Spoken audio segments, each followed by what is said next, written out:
mga sulok-sulok niya lahat. Ito naman yung mga fender niya, yan.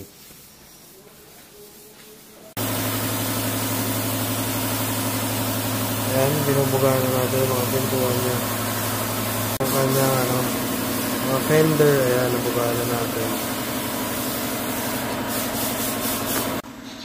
Ito na yung kanyang kaha, ayan, nakita nyo.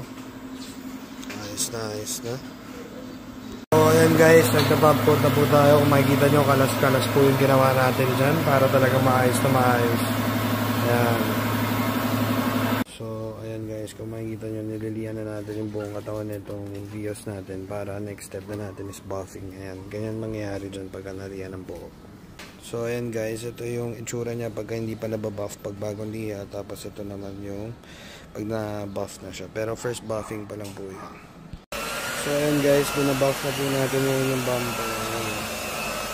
First buffing pa lang po ito guys. So, ayan guys, kina-car wash na po natin. Nakita nyo kung gaano kakintab yung sasakyan natin.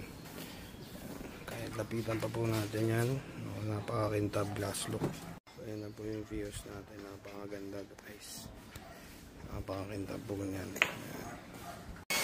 So after natin mag car wash guys, ayun naman ang ginagawa ngayon natin, final buffing para talaga makikita nyo makintab na yan, pero syempre iba pa rin pagka na final buffing natin.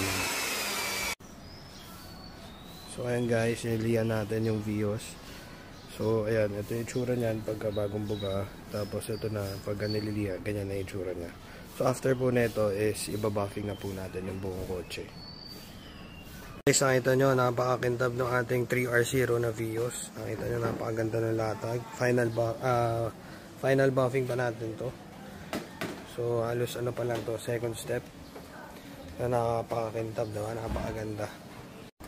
So guys, ito na po yung finished product. Kinakabit na lang natin, tapos na-buff na po natin. Ayan, nakita nyo, napakaganda po yung latag ng pintura natin.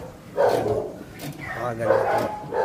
Ayan, quality materials na po yung ginagamit natin. Hindi tayo gumagamit ng mga substandard. Hindi natin kaya tapatan yung mga bagsak presyo dyan. So guys, ikutin natin. Ito po yung pinaka-finished product po natin. Makakita po parang mirror finish.